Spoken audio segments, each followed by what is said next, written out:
I am so fucking hyped. I've been waiting months for this. Finally be able to see the deleted scenes, to hear how they made it. The Criterion Collection's on Blu-ray. A bit of background. The Criterion Collection launched in 1984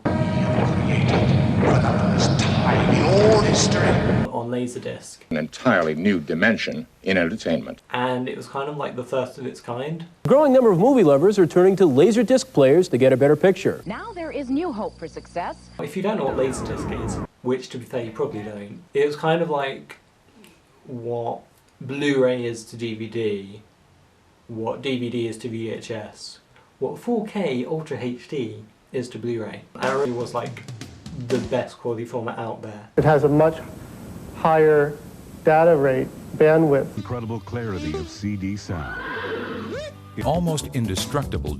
But also outrageously expensive. And priced so you can afford to build your very own library of hits. What was kind of revolutionary about Criterion is they were kind of the first to introduce commentary tracks. Now watch very carefully when Kong picks up a ray. And deleted scenes and video essays. It's a lot of information packed into it, and it's fascinating. It's a whole new departure in studying film, I think. But that sort of thing didn't really come into the mainstream until DVD. When people talk about Criterion's early releases, they might bring up Armageddon or The Rock. I'm a chemical super freak.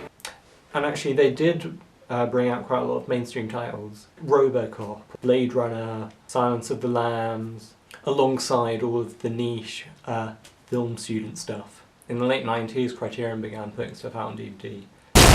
It was at that point they were really able to kind of grow and reach a wider audience. You can watch it in widescreen. Offer more special features than before. Box sets and multi-disc sets. And really offer like the best looking versions of the films at the time. And a lot of the discs during this time were region free. And then in 2006 when Blu-ray launched with these terrible covers with the silver spiral. Looks just like a DVD. It took a couple of years until Criterion really started releasing stuff on Blu-ray. Blu-ray is incredibly cool.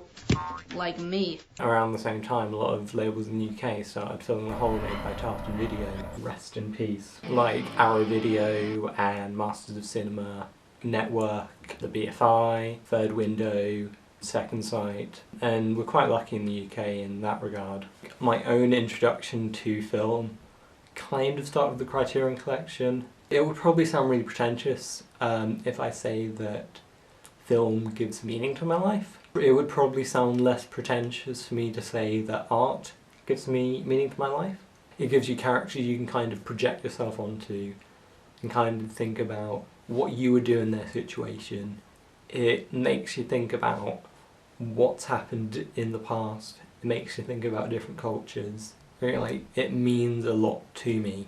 And I know a lot of people, they just put look at stuff, Netflix stuff. But a lot of the time these older films have been censored or the print isn't the best. And a lot of the time the historical context or hearing why someone made that film, that shouldn't necessarily change your opinion on that film. But a lot of that time that background is useful. What Criterion was doing, the whole idea of film school in a box. Once people get the controls in their hands, you see how a film is made. I find the analysis just as useful as the experience of the film itself. One Christmas my parents gifted me this book, and my reaction at the time was basically like, you're basically assuming that because I like Doctor Who, I all like sci-fi films. But there's actually a lot of interesting films listed in that book.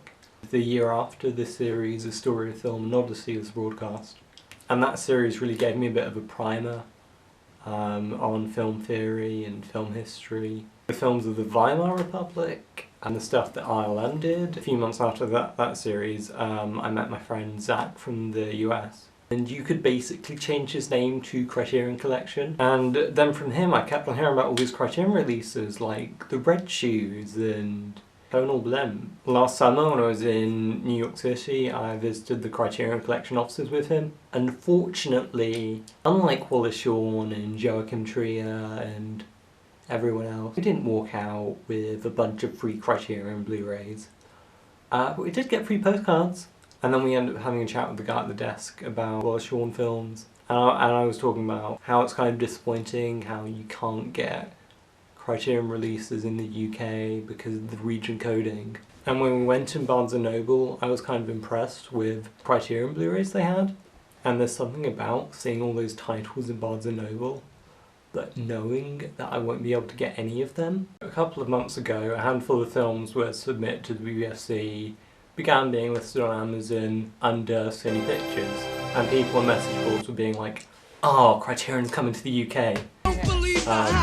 But I kind of expect it to be a situation where it would have the 100th anniversary packaging, and they've used that again recently with Kramer vs. Kramer. I've been wanting to get Criterion releases for a while. Since 2014 I've been keeping track of all of the releases that Criterion have been putting out, and I've had this long debate about whether I should get a multi-region player or if I should just import some of the DVDs that hadn't been issued on Blu-ray, or if I could find a hack. And so I ended up setting up an automated eBay search for whenever Criterion releases appear on eBay for a cheap price.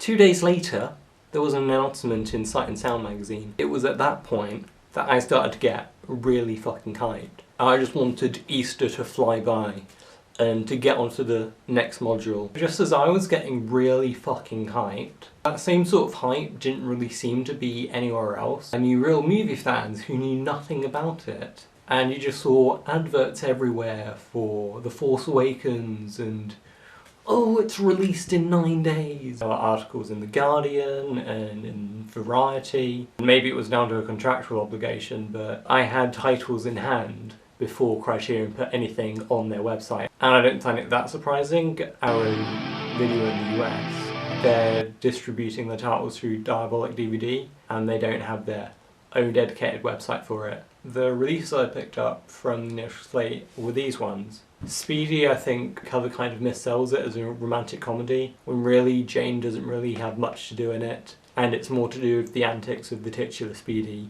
and how he's trying to preserve the last horse-drawn carriage in New York City from gangsters. But there's a lot of like visual set pieces, which are really kind of impressive in how dangerous they were, but also how many extras they got in there. Grey Gardens is now kind of one of my favourite films, and I don't really use the word favourite lightly.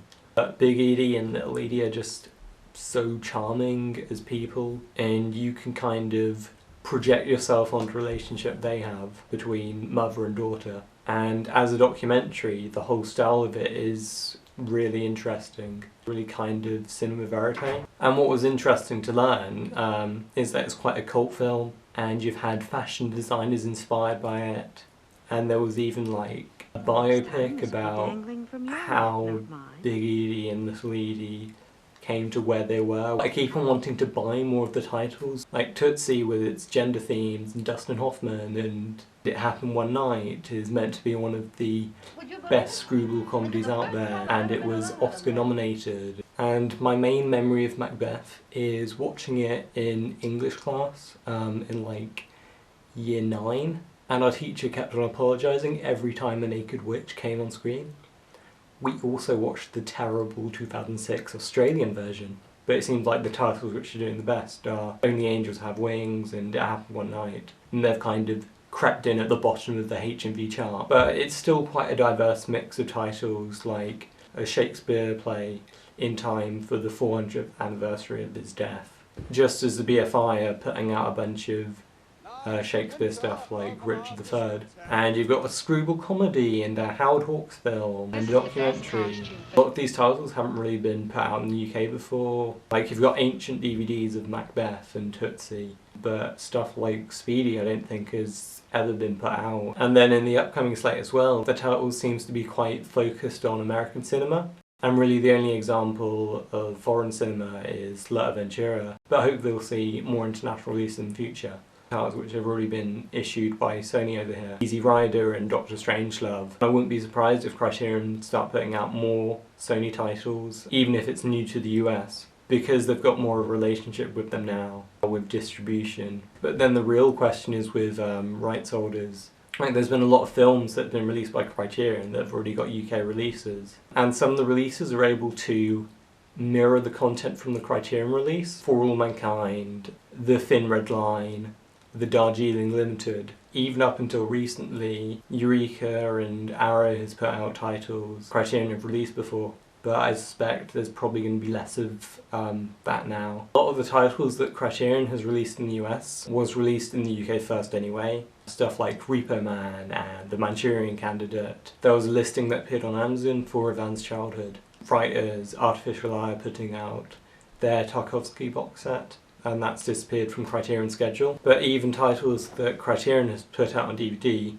they've already had UK releases. The Passion of Joan of Arc and The Fireman's Pool. But I think a real open question is with out-of-print releases. Stuff like Grey Gardens has been put out on DVD by Eureka before. Muriel might be a likely contender. Some of the stuff that Optimum have put out, like Merry Christmas, Mr. Lawrence with David Bowie, The Last Emperor.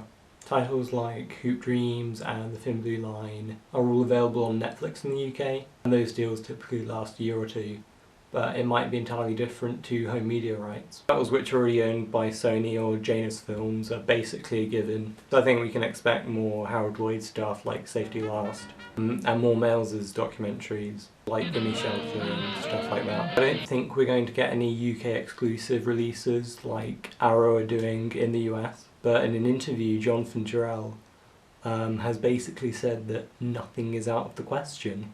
Criterion's July titles like The New World, Touch of Zen, Carnival of Souls, The In-Laws, Muriel and Night and Fog. A lot of them I don't think we'll be seeing in the UK, and they've not really been included in the UK July slate. A Touch of Zen, Eureka only released at the start of this year. Carnival of Souls is in public domain in the US and has had multiple UK releases by Network and a bunch of other labels. And you could worry about how this could affect UK labels, but a lot of Eureka's titles aren't stuff that has been released by Criterion, that's been released in the US by Kino Lorber.